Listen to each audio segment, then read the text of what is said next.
Hi, it's Fias Tarot. Hello, all signs. So this is your reading regarding sa sino ba yung naglilihim ng emosyon pagdating sa'yo? Sino yung may mga love for you? Okay, pero tinatago lamang. Okay, so syempre, before tayo mag-start, kung hindi ka pa nakakapag-subscribe, please do subscribe and hit the notification bell. Yeah, para lagi po tayo maging updated sa mga mangyayari pa lang. Okay, and syempre, yes, yeah, if you're interested sa atin pong private reading, just message me sa akin pong FB page for more info. Ganun rin po pagdating kay Perception of Light. And syempre, yeah, if you're interested and may mga katanungan pagdating sa ating all-in-one Evil Eye Bracelet, sa ating evil eye ring and sa ating evil eye necklace. Yes, suot-suot ko siya ngayon. And yeah, nag-post ako ng video regarding this three bad boys. Oo, kanina o earlier, 'di ba? So panoodin niyo na lang. Okay? So nandun yung ibang information and yung ibang information is makukuha nyo na lang kung magme-message po kayo sa akin. Okay? So, yeah, yun lamang ang aking spiel. O, di ba? Spiel. So, yan. Ito siya. O, di ba? Ang ganda nito. Oh my God. Lalo sa personal. Okay. So, sino ba ang nagtatago ng emosyon pagdating sa'yo? All signs. O, syempre, unahin natin si Aries. Okay. Sino ang nagtatago sa'yo ng emosyon, Aries? Anong meron sa kanya? Paano natin malalaman? Okay. Charan, the Two of Wands. So, this person is giving you confusion. Oh, di ba? Confusion. Oo. And the Sun. Makikita mo na itong taong ito is may something. Okay? Makikita mo itong taong to masaya everyday kapag nakikita ka. Ganyan. Okay? So, itong taong to sabihin nating minsan yung sinasabi niya is sabihin natin parang hindi tugma no doon sa ginagawa niya. Okay, pwedeng sa kilos niya, nandyan siya palagi for you, pero sa salita is ayoko nga sa mga ganon.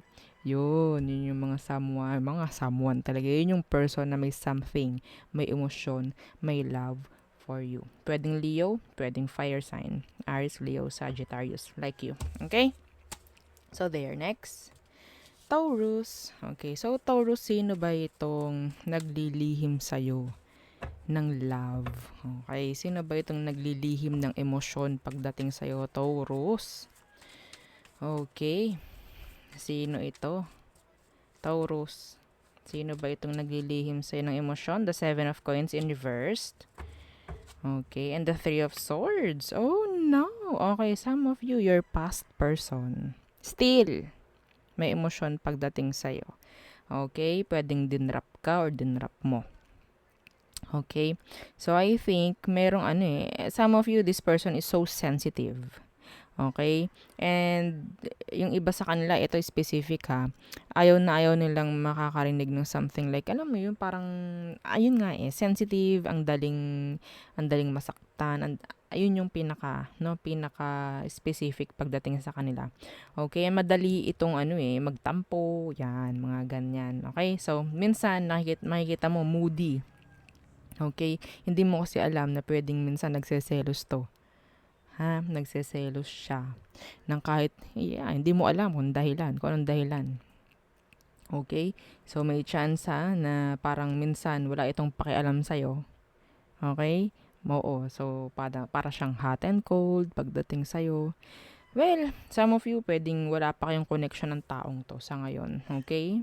So, ang iba kasi sa kanila, sabihin nating merong someone. Nako, complicated, no? Oo. So, next.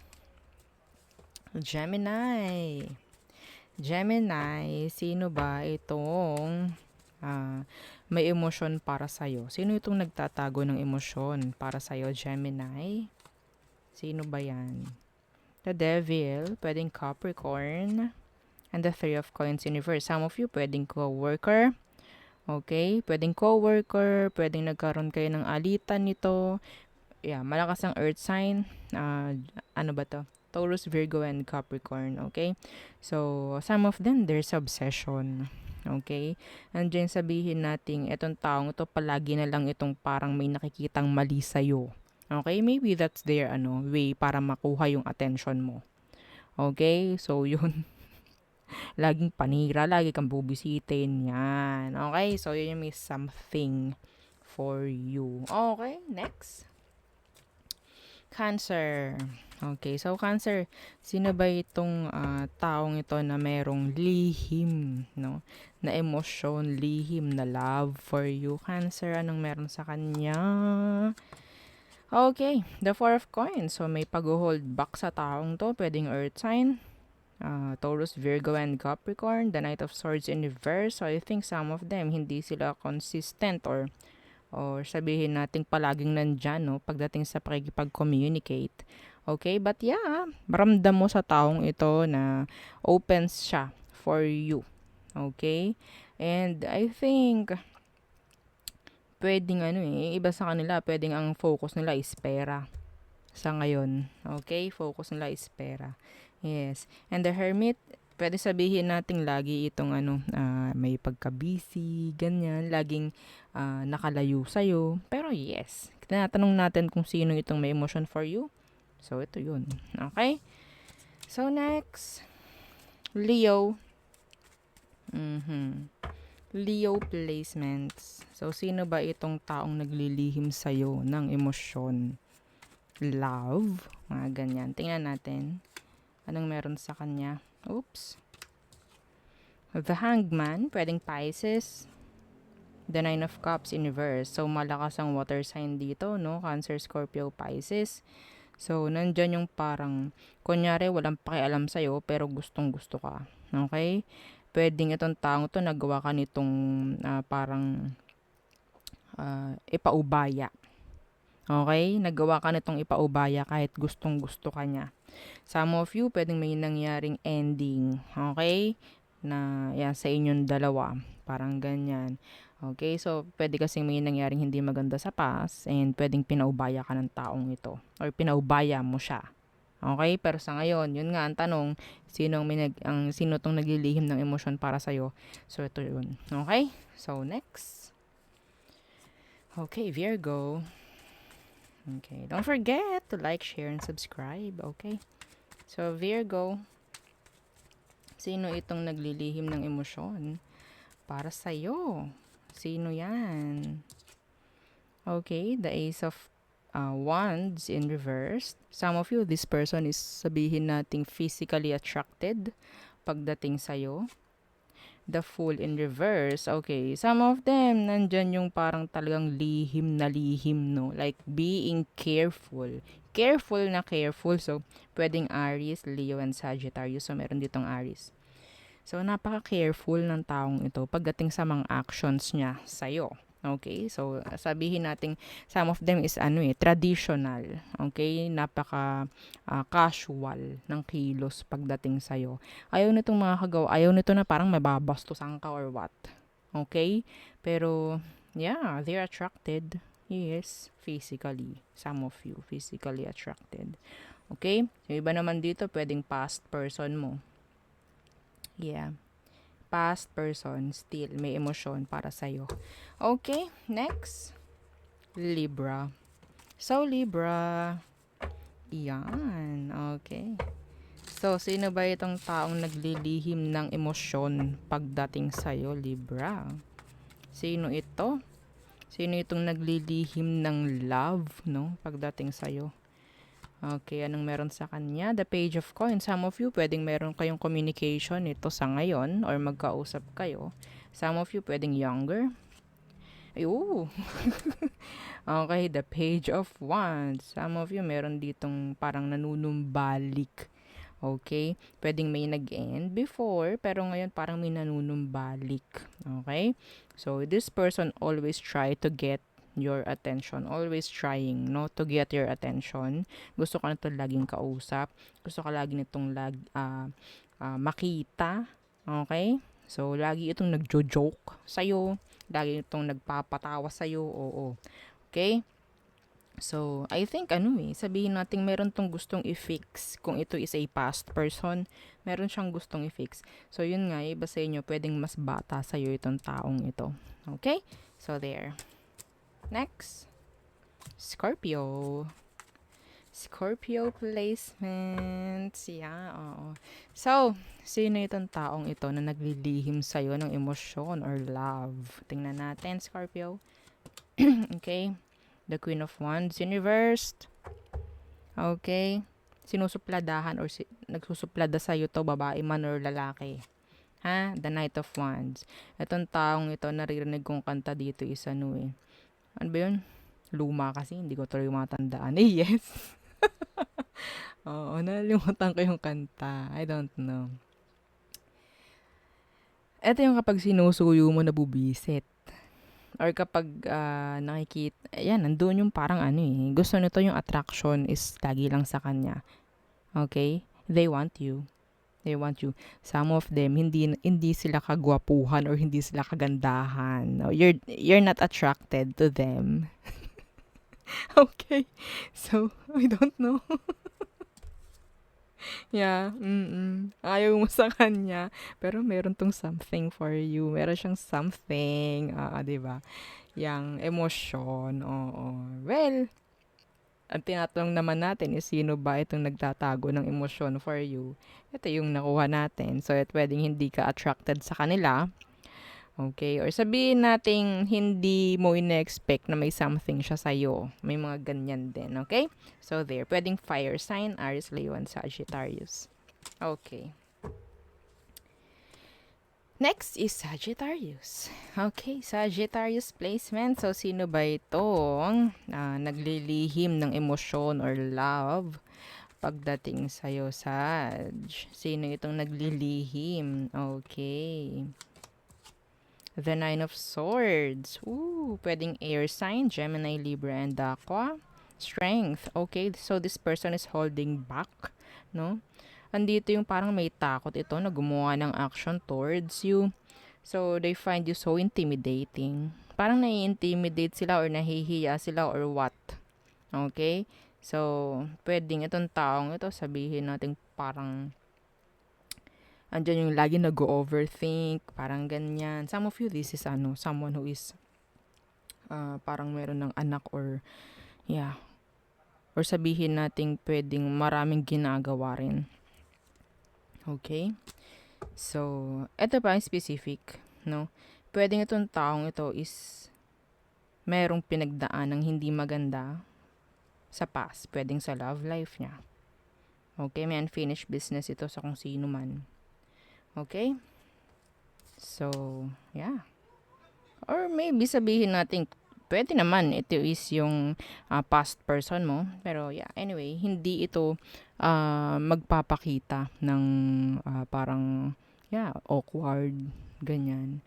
They will try to hold back their real or their true emotions pagdating sa'yo. Okay? Kasi andyan yung sabihin natin may ego rin. Okay, itong taong to. Okay? So, there. Next. Capricorns. Capricorns. Sino itong nagtatago or naglilihim ng emosyon pagdating sa'yo?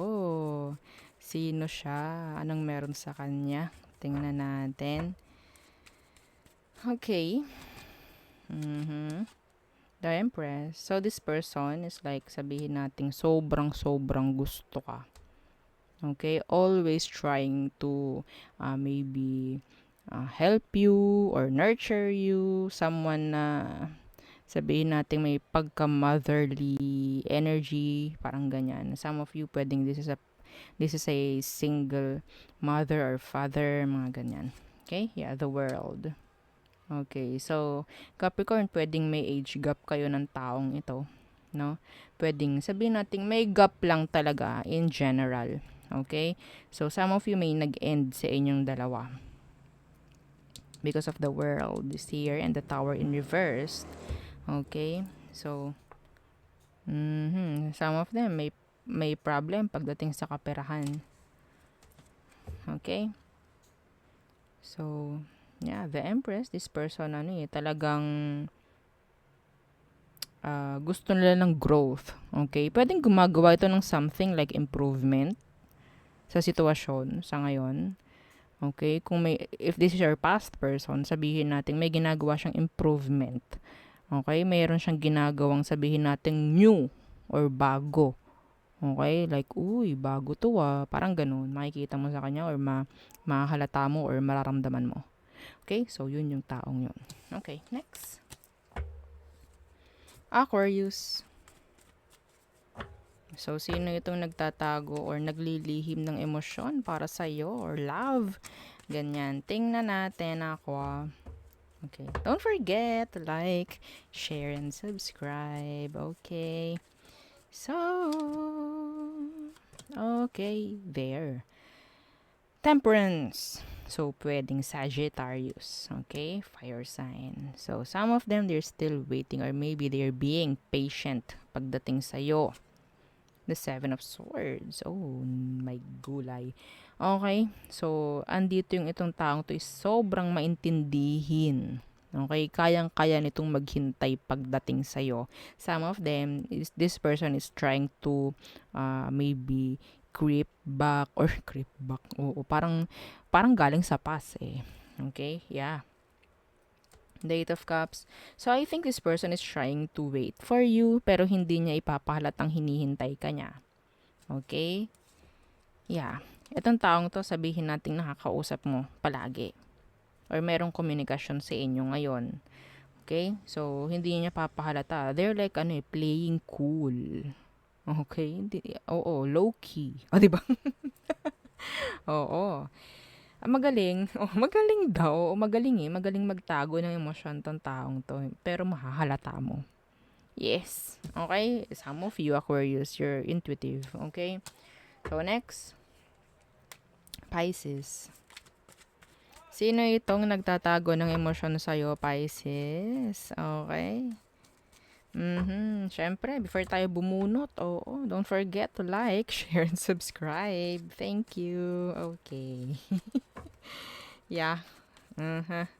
Anong meron sa kanya? Sino itong nagtatago ng emosyon sa'yo, Pisces? Okay, the High Priestess in reversed. Okay, some of them, they're vocal. Pwede sinasabi nila mismo sa'yo na there's something, no? They're like, in love with you or what. Okay? Yeah, the Queen of Coins. Uy! Talaga namang lahat gagawin ito for you. Yeah. Hindi ka i-confuse ng taong ito, Pisces. No. Okay? Hindi ka niya i-confuse. Lahat ng kailangan mo, ibibigay nito. Okay? Lahat. Pwedeng ipo-provide niya everything. Pero hindi ka pag-iisipin. Okay? Ayaw nito ng delay. Yeah, they like you. Okay? Some of you meron ditong age gap. Or sabihin nating, you're in a dating, dating situation. O, diba? Naging aso pa nga. Ito, situationship. O, diba? Shih Tzu. Ay, baka etong taong ito is mahilig sa dog. Or mahilig sa, a pet lover. Okay, that's specific. Okay, so, napatawa pa ako.